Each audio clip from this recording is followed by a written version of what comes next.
السلام علیکم ورحمۃ اللہ وبرکاتہ۔ ان الحمد للہ نحمده ونستعینه ونستغفره ونعوذ باللہ من شرور انفسنا ومن سیئات اعمالنا وصلی اللہ علی محمد وعلی آلہ وازواجہ وصحبہ ومن والاه وبعد وسلم۔ قال اللہ عز وجل فی کتابہ بعد اعوذ باللہ السمیع العلیم من الشیطان الرجیم یرید اللہ بکم الیسر ولا یرید بکم العسر ولتکملوا العدۃ ولتکبروا اللہ علی ما ہداکم ولعلکم تشکرون۔ اللہ مالک العلام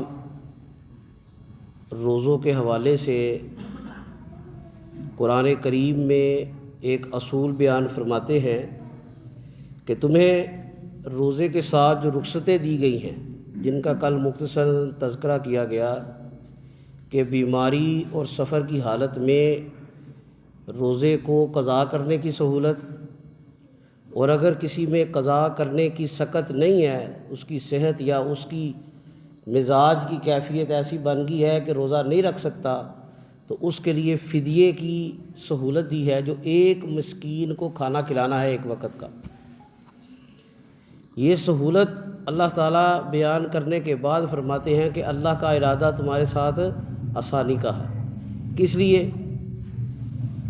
وَلِتُكْمِلُوا الْعِدَّةَ وَلِتُكَبِّرُوا اللَّهَ عَلَى مَا هَدَاكُمْ، پہلی کہ تم اس روزے اور رمضان کی تعداد کو پورا کر لو، یا تو دوبارہ رمضان آنے سے پہلے چھوٹے روزے جو ہیں رہ گئے ہیں ان کو رکھ کر، یا نہیں رکھ سکتے تو ان کی قضاء کے طور پر فدیہ ادا کر کے۔ آگے فرمایا وَلِتُكَبِّرُوا اللَّهَ عَلَى مَا هَدَاكُمْ، اور اللہ کی تکبیر بیان کرو، کبریائی بیان کرو، اس کی بڑائی، اس کا ذکر بیان کرو اس بات پر کہ جس پر اس نے تمہیں ہدایت دی ہے۔ ہدایت کیا ہے؟ کسی مسئلے کا سمجھ آ جانا اور مسئلے کے اندر آسانی کا ادراک ہو جانا، یہ اللہ کی طرف سے بہت بڑی ہدایت ہے۔ جیسے کہ میں نے آپ کو کل بھی ایک مثال دی تھی کہ ایک شخص ہے، وہ بیمار ہے، اس کو معالج، طبیب، ڈاکٹر کہتا ہے کہ تیری طبیعت تیرے مزاج کے لیے روزہ موافق نہیں، تیری طبیعت مزید خراب ہوگی، وہ جان بوجھ کر روزہ رکھ لیتا ہے۔ اور مثال کے طور پر میں نے صحیح بخاری کی ایک حدیث کا بھی حوالہ آپ کی خدمت میں پیش کیا کہ نبی رحمت صلی اللہ علیہ وسلم کے ساتھ صحابہ ایک سفر میں تھے، ایک شخص جو ہے اس پر غشی طاری ہو گئی، وہ بے ہوشی کے عالم کے قریب ہو گیا اور صحابہ اس کے گرد جمع ہو گئے۔ اللہ کے نبی علیہ السلام نے پوچھا کیا ہوا، تو بیان کیا گیا اس نے سفر میں روزہ رکھا ہے، اب اس پر کمزوری اور بھوک کے اظہار آ گئے۔ تو نبی علیہ السلام نے فرمایا کہ سفر میں روزہ رکھنا نیکی نہیں ہے۔ کسی حکم کی آسانی اور سہولت کا علم ہونا بھی ابھی اللہ کی طرف سے بہت بڑی ہدایت ہے، اور یہی تذکرہ فرمایا وَلِتُكَبِّرُوا اللَّهَ عَلَى مَا هَدَاكُمْ، اللہ کی کبریائی بیان کرو۔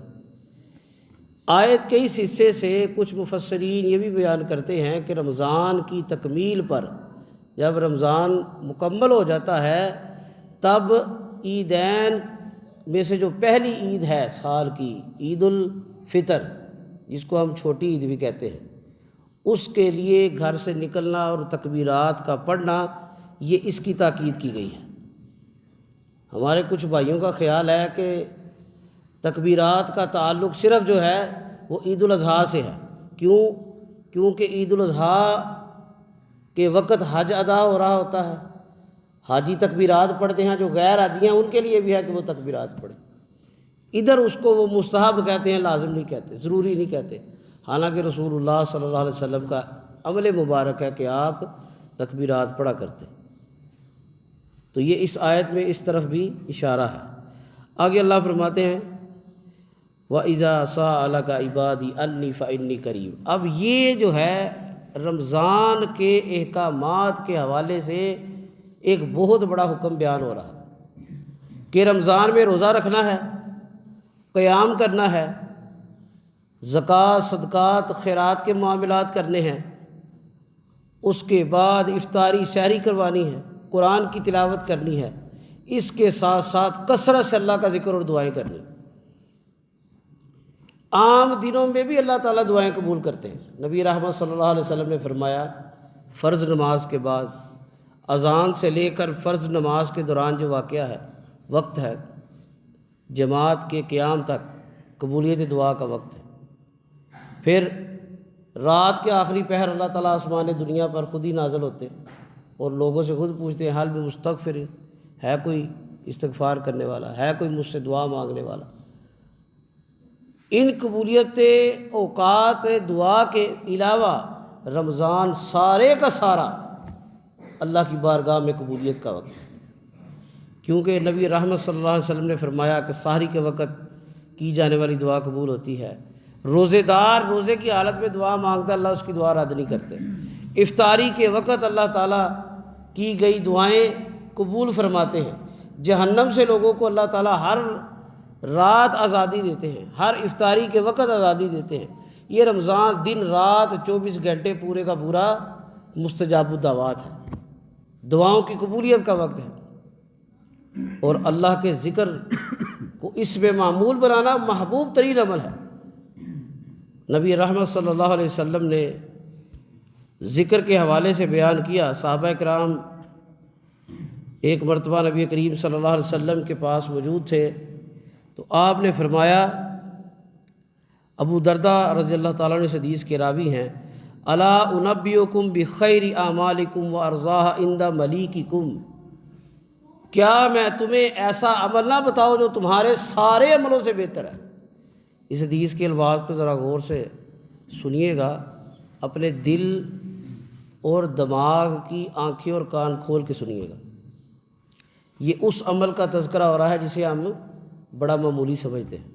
اللہ کے نبی نے کیا فرمایا، الا انبئکم، کیا میں تمہیں اس کی خبر نہ دوں، اطلاع نہ دوں، اہمیت نہ بیان کروں، بخیر اعمالکم، تمہارے تمام اعمال سے جو بہتر ہے، یعنی نماز، روزہ، حج، زکوٰۃ، صدقات و خیرات، عمرہ، جو بھی نیک کام تم کر رہے ہو، ان تمام اعمال کو کرنا ضروری ہے، لازم ہے، لیکن ان سے بھی بڑا ایک عمل ہے، وَأَرْضَاهَ عِنْدَ مَلِيكِكُمْ، اور ان تمام اعمال سے زیادہ مقبول اور راضی عمل اللہ کی بارگاہ میں ہے، تمہارے بادشاہ کائنات کے مالک کی بارگاہ میں محبوب ہے، وَأَرْفَعِهَا فِي دَرَجَاتِكُمْ، اور درجات کی بلندی کے حوالے سے وہ تمام اعمال سے بہتر ہے، وَخَيْرَ لَكُمْ مِنْ إِعْطَاءِ الذَّهَبِ وَالْوَرَقِ، اور اللہ کے راستے میں سونے چاندی خرچ کرنے سے بہتر ہے۔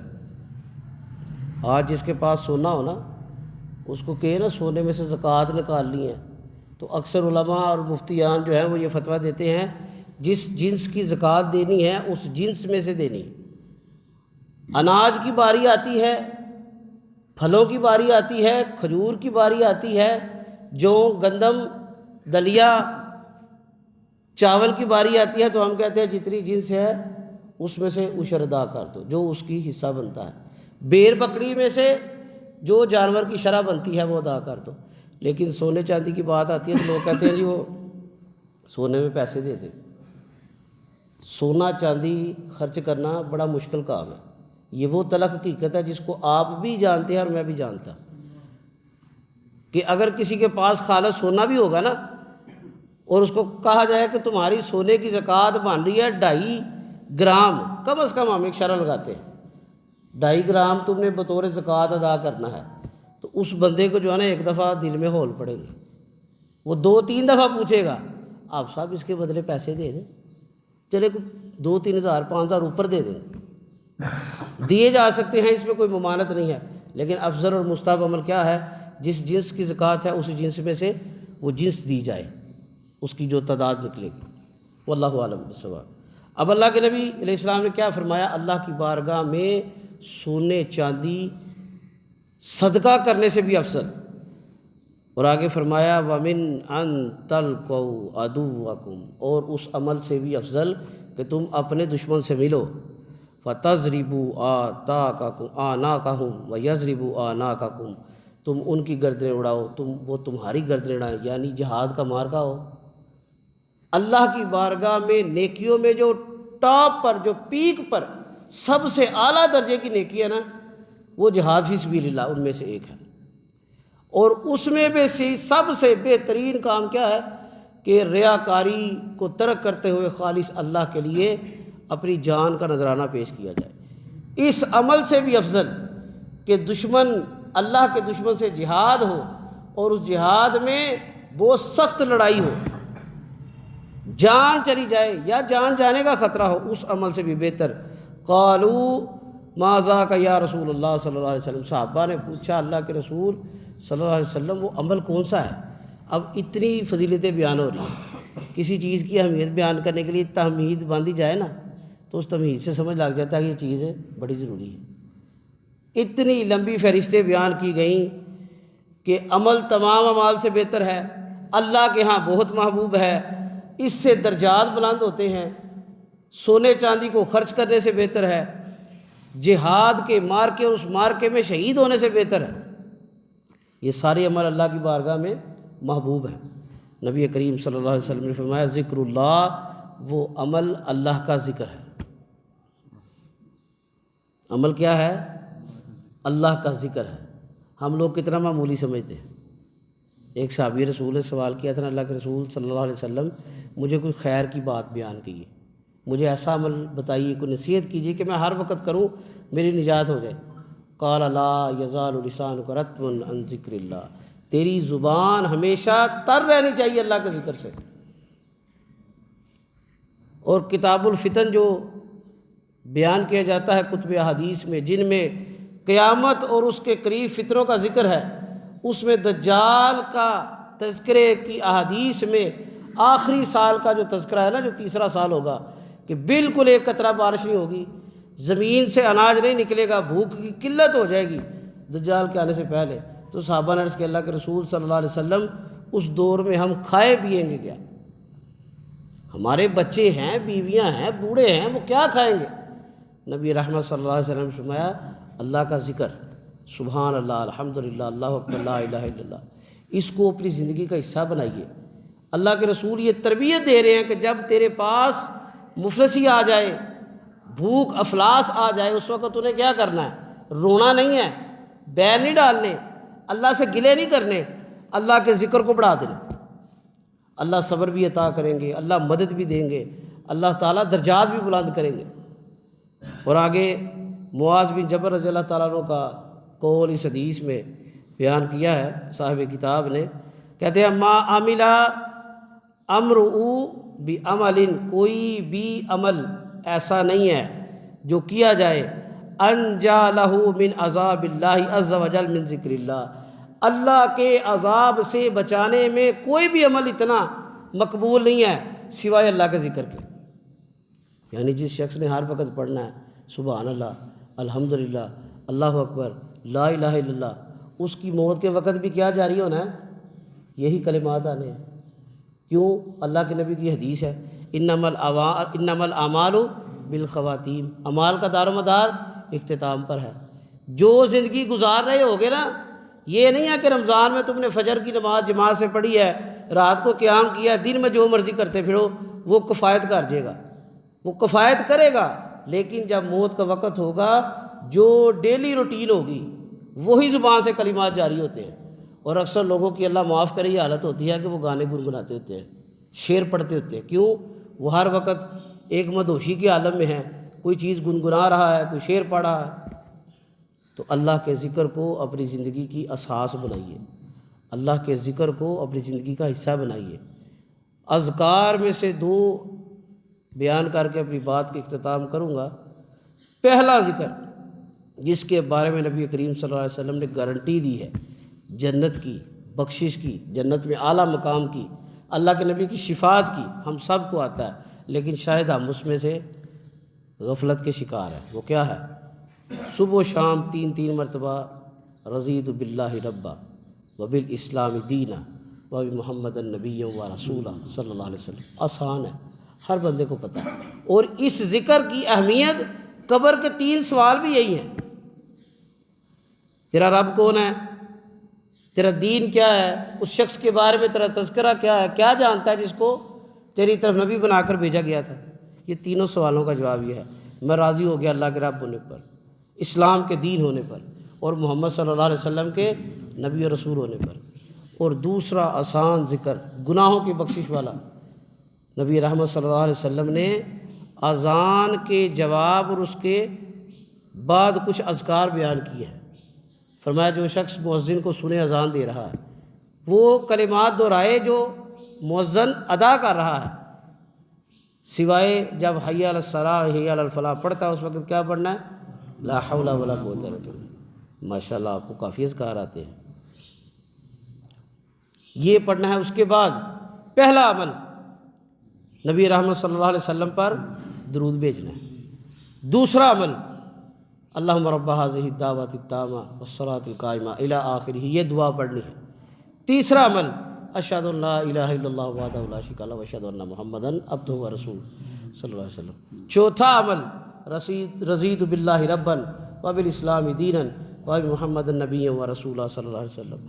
نبی کریم صلی اللہ علیہ وسلم نے فرمایا جو یہ 4 اذکار کر لیتا ہے اذان کا جواب دے کر، اس کے پچھلے سارے گناہ معاف ہو جاتے ہیں۔ کتنا ٹائم لگتا ہے؟ 2 منٹ، 1.5 منٹ، اور ہم لوگ اذان ہو رہی ہوتی ہے باتیں کرتے ہیں، وقت ضائع کرتے ہیں۔ تو عزیز سامعین، یہ رمضان جو ہے یہ تزکیہ نفس کا مہینہ ہے، اس میں روح کی تزکیہ ہم نے اذکار اور قیام اور قرآن سے کرنا ہے، اذکار سے کرنا ہے۔ جسم کی صفائی روزہ کر رہا ہے، سب سے بہترین ڈیٹاکس جو ہے نا جسم کو اندر سے صاف اور معمول پر لانے کے لیے بھوکا پیاسا رہنا ہے، وہ روزے کا کام ہو رہا ہے۔ روح کی تزکیر کس طرح کرنی ہے؟ قیام سے، قرآن سے، دین کو سمجھنے سے، اذکار سے۔ اللہ سے دعا ہے اللہ تعالیٰ جو باتیں بیان کی ہیں بیان کرنے والے کو بھی اور سننے والوں کو بھی اللہ تعالیٰ سمجھنے کی عمل کرنے کی توفیق عطا فرمائے۔ اقول قولی ھذا واستغفر اللہ لی ولکم ولسائر المؤمنین۔